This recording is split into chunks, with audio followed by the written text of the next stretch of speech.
बिस्मिल्लाहिर्रहमानिर्रहीम। अस्सलाम वालेकुम। आज का हमारा लेक्चर नंबर 7 जो कि बहुत इंटरेस्टिंग है, बहुत इंजॉय करेंगे। बड़ा इंपॉर्टेंट टॉपिक है एग्जामिनेशन पॉइंट ऑफ व्यू से, तो इंशाल्लाह यू विल एंजॉय दिस। आज का हमारा टॉपिक है इक्विलिब्रियम ऑफ नेशनल इनकम या कौमी आमदनी का तवाज़ुन। ये थोड़ा सा इसका इंट्रोडक्शन हम पिछले टॉपिक में भी कर चुके हैं। Equilibrium level of national income means that level of income which is stable and there are no fluctuations in it. If this equilibrium level is disturbed, automatic force is activated to bring back it to the equilibrium level. कौमी आमदनी के तवाज़ुन जो है वो ऐसा level होता है जिसको इस्तेकाम नसीब होता है, और इसमें कभी उतार चढ़ाव आए तो खुद कारकुवतें कुछ होती हैं जो सरगर्म अमल हो जाती हैं, जिसकी वजह से हमारी मईशत जो है वो दोबारा मुतवाज़न मयार तक पहुंच जाती है। तो गोया कौमी आमदनी का तवाज़ुन जो है वो इकोनॉमिक स्टेबिलिटी को ज़ाहिर करता है। अगर कौमी आमदनी जो है डिस्टर्ब भी होती है तो ऑटोमेटिक फोर्सेस जो है उसको दोबारा इक्विलिब्रियम पे मुतवाज़न मयार पे ले आती हैं। तो हमने पिछले लेक्चर में भी देखा था कि हम टू सेक्टर इकोनॉमी ही हमने कंसिडर की थी।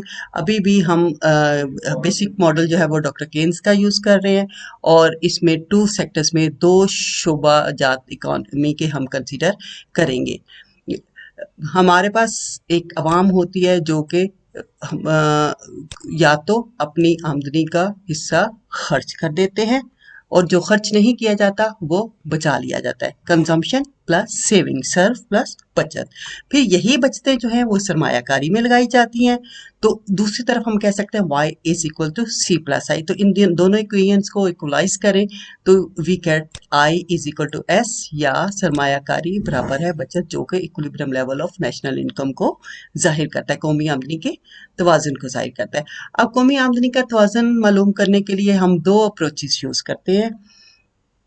दो तरीके हैं। पहला तरीका aggregate demand equals to aggregate supply, जो कि C plus I is equal to C plus S, और दूसरा तरीका सेविंग्स इक्वल्स टू इन्वेस्टमेंट, इसको S is equal to I approach भी कहा जाता है। तो पहला तरीका जो aggregate demand equals to aggregate supply या मजमूई तलब बराबर है मजमूई रसद का तरीका भी इसे कहा जाता है। तो अब किसी भी कंट्री के जो इंडिविजुअल्स होते हैं, जो अफराद होते हैं, वो अपनी आमदनी का कुछ हिस्सा जो है अशिया और खिदमात की परचेज पे लगा देते हैं, और कुछ हिस्सा जो है वो सेव कर लेते हैं, और यही सेविंग जो है वो इन्वेस्टमेंट में लगाए जाते हैं। तो ये सी प्लस आई या सर्फ प्लस बचत जो है, ये कुल एक्सपेंडिचर, उनके टोटल एक्सपेंडिचर या कुल खर्च को जाहिर करते हैं, और यही उनकी मजमूई तलब होती है, एग्रीगेट डिमांड होती है। तो अब इस अप्रोच में अब हमारे जो है हमने अप्रोच है aggregate demands equal to aggregate supply. तो इस अप्रोच को जब हम डायग्रामेटिकली करेंगे तो इसके लिए कुछ फंक्शन जो यूज़ हुए हैं इंडिविजुअल, उनकी हम पहले अलग अलग डायग्राम्स देख लेते हैं कौन सी है। सबसे पहले इसमें कंजम्पशन लेवल यूज़ होता है। अब कंजम्पशन फंक्शन जो है हम पिछले लेक्चर में भी डिस्कस कर चुके हैं। ये इनकम का इंक्रीजिंग फंक्शन होता है, इनकम बढ़ने के साथ बढ़ता है, ये अपवर्ड स्लोपिंग होता है, और इसका पॉजिटिव इंटरसेप्ट होता है। आमदनी बढ़ने के साथ अखराजात बढ़ते हैं, आमदनी कम होने के साथ कम होते हैं। फिर हमने दूसरा है इन्वेस्टमेंट फंक्शन। तो इन्वेस्टमेंट हमने पिछली दफ़ा भी डिस्कस किया था कि हम इसको एक्सोजनस इन्वेस्टमेंट ही कंसीडर करेंगे, और फिक्स लेवल ऑफ इन्वेस्टमेंट जो कि इनकम के किसी भी लेवल पे फिक्स रहेगा। तो ये हमारी डिमांड साइड होगी। एग्रीगेट डिमांड में ये दो फंक्शंस यूज होंगे, कंजम्पशन और इन्वेस्टमेंट, सी प्लस आई। दूसरी साइड हमारी है एग्रीगेट सप्लाई, जिसको हमने y is equal to C plus S लेना है। तो ये एग्रीगेट सप्लाई जो है हमेशा इसको 45 डिग्री लाइन से शो किया जाता है। चूंकि 45 डिग्री लाइन का डिस्टेंस y एक्सिस और x एक्सिस दोनों तरफ से बराबर होता है, तो total spending is equal to national income ये शो करता है। जो हमारी नेशनल इनकम होती है वो एग्रीगेट सप्लाई होती है। तो ये इसके हर पॉइंट पे हमारे एक्सपेंडिचर जो है वो नेशनल इनकम के इक्वल होते हैं। चूंकि ये 45 डिग्री लाइन है, ये इस पूरे एक्सिस को दो पार्ट्स में डिवाइड कर देता है, जो कि दोनों साइडें इक्वल होती हैं। जैसे 90 डिग्री के एंगल को टू पार्ट्स में करें, 45 ईच इक्वल आता है, तो इसके दोनों एक्सिस, इसके हर पॉइंट पे जो दोनों एक्सिस पे चीज़ें दी हुई हैं वो बराबर होती है। तो इसको एग्रीगेट सप्लाई कर्व या y is equal to C plus I कहते हैं। अब एग्रीगेट डिमांड जो है वो कैसे आती है, हमने सी किया, हमने कंजम्पशन फंक्शन लिया, हमने इन्वेस्टमेंट फंक्शन लिया, इन दोनों को ऐड करें तो हमारे टोटल एक्सपेंडिचर आ जाते हैं जो कि एग्रीगेट डिमांड कहलाते हैं। और ये एग्रीगेट सप्लाई और एग्रीगेट डिमांड जो कि हमारे एक्सपेंडिचर थे, ये एग्रीगेट डिमांड और एग्रीगेट सप्लाई दोनों पॉइंट ई पे इक्वल होते हैं, इस पे इंटरसेक्ट करते हैं। ये हमारा सी था, इसमें आई ऐड किया जो कि इन्वेस्टमेंट लेवल है, सी प्लस आई हो गया। और ये हमारी 45 डिग्री लाइन या एग्रीगेट सप्लाई थी। एग्रीगेट डिमांड और एग्रीगेट सप्लाई ने पॉइंट ई पे एक दूसरे को इंटरसेक्ट किया और यही हमारा equilibrium level of national income होता है। यहाँ से हम इधर परपेंडिकुलर ड्रॉ करें तो ये हमारा equilibrium level of national income आ जाएगा। अब अगली डायग्राम में हम ओवरऑल इक्विलिब्रियम डिस्कस करते हैं। ये थोड़ा सा आपको बताया कि पॉइंट्स कैसे हासिल होते हैं। हमने सी फंक्शन को किया, आई को किया, फिर हमने बताया कि सी प्लस आई करें तो एग्रीगेट डिमांड बन जाता है, फिर हमने एग्रीगेट सप्लाई का बताया, फिर बताया कि जहाँ पे एग्रीगेट सप्लाई और डिमांड दोनों इक्वल होती हैं वो इक्विलिब्रियम लेवल होता है। तो इस डायग्राम में हम देखते हैं कि हमारा एक्स एक्सिस पे नेशनल इनकम और इस पे हमारा टोटल एक्सपेंडिचर जो कि कंजम्पशन प्लस इन्वेस्टमेंट होते हैं वो शो की हुई है। ये हमारा कंजम्पशन लाइन है जो कि हमारे मजमूई सर्फ को जाहिर करती है और ये सी प्लस आई जो मजमूई तलब या एग्रीगेट डिमांड को जाहिर करता है। ये 45 डिग्री लाइन OH जो है ये हमारी एग्रीगेट सप्लाई को शो करती है। अब ये दोनों लाइनें जो हैं एक दूसरे को पॉइंट ई पे इंटरसेक्ट करती है। एग्रीगेट डिमांड और एग्रीगेट सप्लाई पॉइंट ई पे एक दूसरे को इंटरसेक्ट कर रही है and this is the point जहाँ पे हमारी इनकम का लेवल ये 450 करोड़ जो है ये equilibrium level of national income है। इसके अलावा कोई भी और लेवल ऑफ इनकम लेंगे वो इक्विलिब्रियम लेवल नहीं होगा। ये सारा ये मैंने इधर बताया हुआ है। तो अगर ये इक्विलिब्रियम लेवल है तो हम बाकी लेवल्स देखते हैं कि वो इक्विलिब्रियम लेवल हैं इनकम के या नहीं है। अगर नहीं है तो क्या रीजन है। लेट हम this is the OM dash level of income लेते हैं, आमदनी का मयार OM डैश लेते हैं जहाँ पे आमदनी जो है वो 500 करोड़ है, 500 करोड़ है। इस लेवल पे हम देखें तो ये हमारा C प्लस आई यानी एग्रीगेट डिमांड का पॉइंट F आता है, जबकि एग्रीगेट सप्लाई का पॉइंट E डैश आता है। तो EF डैश के बराबर हमारी सप्लाई ज़्यादा है और डिमांड कम है।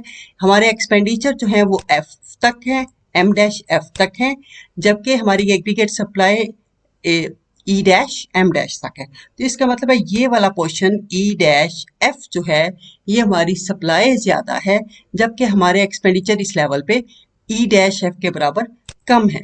तो जब हम एक्सपेंडिचर कम हो रहे हैं तो इसका मतलब है जितनी चीज़ें प्रोड्यूस हो रही हैं जो कि एग्रीगेट सप्लाई है वो सारी की सारी नहीं बिक रही, लोग अखराजात कम कर रहे हैं, जिसकी वजह से हमारे स्टॉक जो है वो अनसोल्ड रह जाते हैं।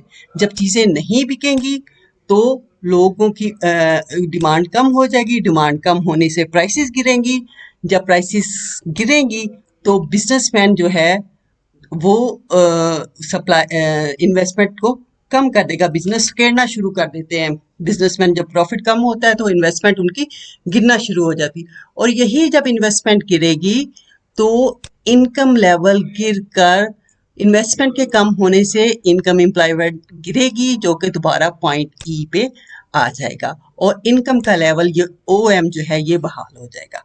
तो इसका मतलब है इक्विलिब्रियम लेवल जो ही डिस्टर्ब हुआ ऑटोमेटिक फोर्सेस ने दोबारा उसको इक्विलिब्रियम पे वापस भेज दिया। तो ये तो हमने M के ऊपर इनकम लेके देखा। अब देखते हैं OM से नीचे इनकम अगर लेके देखें OM डबल डैश 400 करोड़ पे, तो यहाँ पे हमारी एग्रीगेट एक्सपेंडिचर जो है वो इस पॉइंट से शो हो रहे हैं। C प्लस आई का पॉइंट E डबल डैश है, जबकि हमारी aggregate supply is at point G।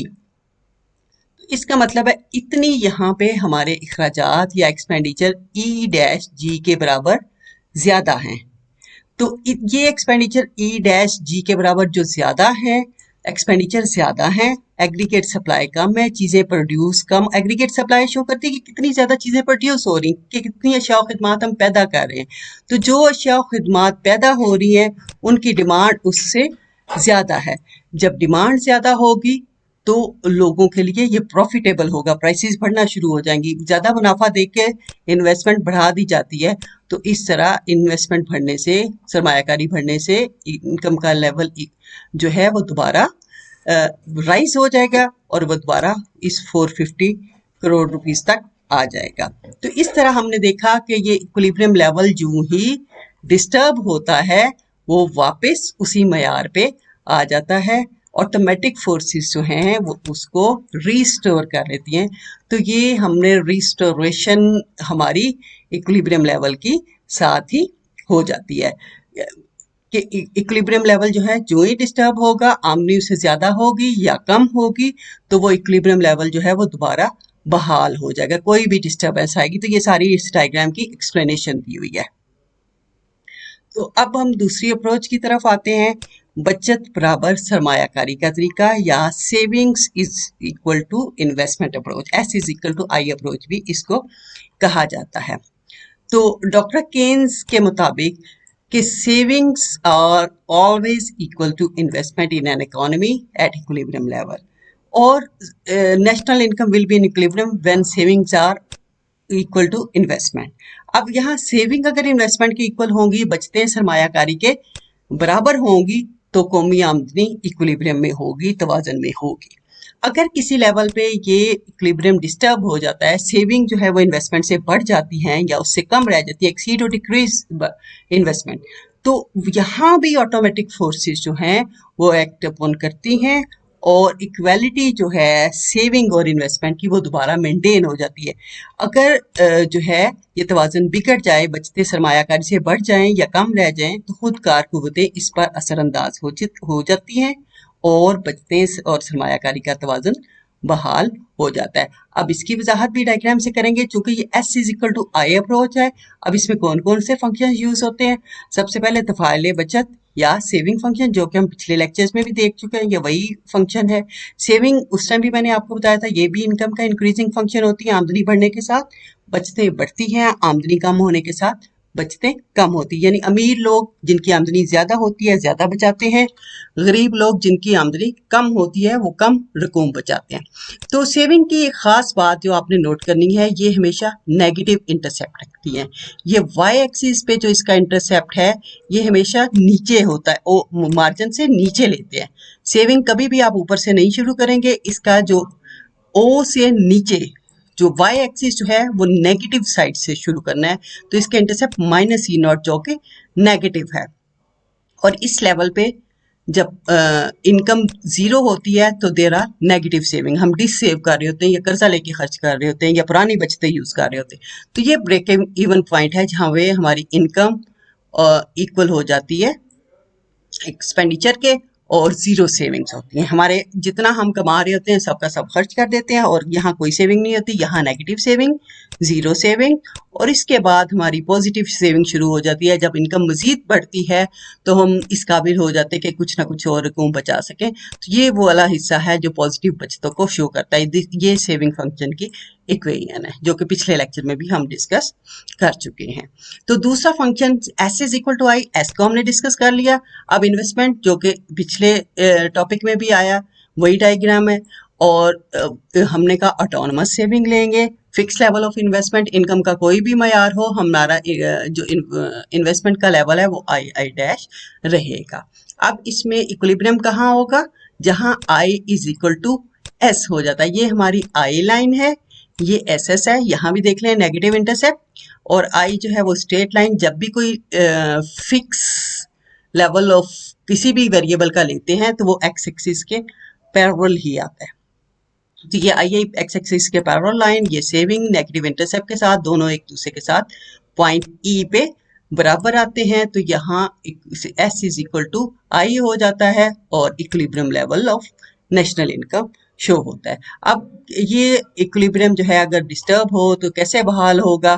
तो हमने जैसे कहा कि जहाँ पे सेविंग और इन्वेस्टमेंट बराबर हो जाती है। अब यहाँ इस डायग्राम में भी देखिए, सेविंग कर्व को आप एक्सटेंड करें तो वाई एक्सिस पे जाके जहाँ ये वाई एक्सिस के साथ जुड़ेगा वो इंटरसेप्ट होगा, तो वो भी ये देखिए नेगेटिव आएगा, ओ से नीचे, ओरिजिन से नीचे होगा, मबदा से नीचे होगा। तो ये सेविंग का इंटरसेप्ट भी नेगेटिव है, ये ब्रेक इवन पॉइंट है, सेविंग अपवर्ड स्लोपिंग है, इनकम के साथ बढ़ रही है और आय जो है फिक्स ली है। अब S इज इक्वल टू आई, दोनों कर्व्स एक दूसरे को पॉइंट E पे इंटरसेक्ट करते हैं जो कि equilibrium level of national income है। ये आमदनी का मुतवाजन मयार है। अगर इससे हटके कोई भी लेवल लिया जाए तो वो मुतवाजन या इक्विलिब्रियम लेवल ऑफ इनकम नहीं होगा। किसी पॉइंट पे इनकम इक्विलिब्रियम से ज्यादा होगी और किसी पे कम होगी और वो दोबारा बहाल होके ऑटोमेटिक फोर्सेस की मौजूदगी में दोबारा बहाल होके इसी पॉइंट पे OM पे आ जाएगी। अब हमारे S इज इक्वल टू आई जो है, दो चीजें, दो वेरिएबल्स कब बराबर होते हैं? जब उनके कर्व्स एक दूसरे को इंटरसेक्ट करते हैं, कता करते हैं। तो ये पॉइंट E है जिसपे दोनों कर्व्स एक दूसरे को कता कर रहे हैं और OM लेवल जो है इनकम का, ये चूंकि इधर इनकम शो हो रही, OM लेवल जो है वो इक्विलिब्रियम को शो कर रहा है। E स्टैंड फॉर इक्विलिब्रियम, ये इक्विलिब्रियम पॉइंट है। OM लेवल जो है हमारा equilibrium level of national income, कौमी आमदनी का मुतवाजन मयार है। तो इससे हटके जो भी लेवल होगा वो इक्विलिब्रियम नहीं होगा। और अगर कोई ऐसी फोर्सेस, अगर कोई ऐसा लेवल हम डिस्कस करेंगे तो हम देखते हैं कैसे इक्विलिब्रियम वापस आता है। लेट हम ये OM डैश लेते हैं इक्विलिब्रियम लेवल जो कि OM से ज्यादा है और यहाँ यहाँ पे अब इन्वेस्टमेंट इस पॉइंट पे है G पे, जबकि सेविंग हमारी E डैश पे है। तो इसका मतलब इस लेवल ऑफ इनकम पे E डैश G के बराबर जो है वो सेविंग इन्वेस्टमेंट से ज्यादा है, बचतें ज्यादा हैं जबकि सरमायाकारी कम है। इसका मतलब लोग जितनी रकूम बचा रहे हैं वो सारी की सारी सरमायाकारी में नहीं लगाई जा रही। तो जब सारी की सारी सरमायाकारी में नहीं लगाई जा रही, इसका मतलब है जो चीजें बन रही हैं वो सेल नहीं हो रही, स्टॉक जो है वो अनसोल्ड रह जाते हैं और फिर इन्वेस्टमेंट का लेवल गिरता है, इनकम का लेवल गिरता है और दोबारा वो E पर पहुंच जाता है। ये सारी डिस्कशन जो है वो हमने की। यहाँ इतनी सेविंग ज्यादा है इन्वेस्टमेंट से, इसका मतलब people are saving more than investment. और इस सिचुएशन में जब इन्वेस्टमेंट कम होती है, सेविंग ज्यादा होती है, तो इनकम का लेवल गिरना शुरू हो जाता है। इसी तरह इसका मतलब है अगर हम OM डैश लेवल लेंगे वो एक स्टेबल इक्विलिब्रियम नहीं होगा, ये वापस स्टेबल इक्विलिब्रियम की तरफ, पॉइंट E की तरफ वापस आ जाएगा, OM जो है वो बहाल हो जाएगा। इसी तरह एक और इनकम का लेवल OM डबल डैश हम डिस्कस करते हैं। इस लेवल पे अब हमारी सेविंग कर्व, ये सेविंग कर्व, इस लेवल ऑफ इनकम पे हमारी सेविंग्स इतनी है M dash, M double dash, E double dash के बराबर, जबकि इन्वेस्टमेंट हमारी M डबल डैश F के बराबर है। इसका मतलब है ये FE डबल डैश जो है वो हमारी इन्वेस्टमेंट सेविंग से ज्यादा है। सेविंग इतनी कम है, इन्वेस्टमेंट इतनी ज्यादा है, ये वाला पोर्शन।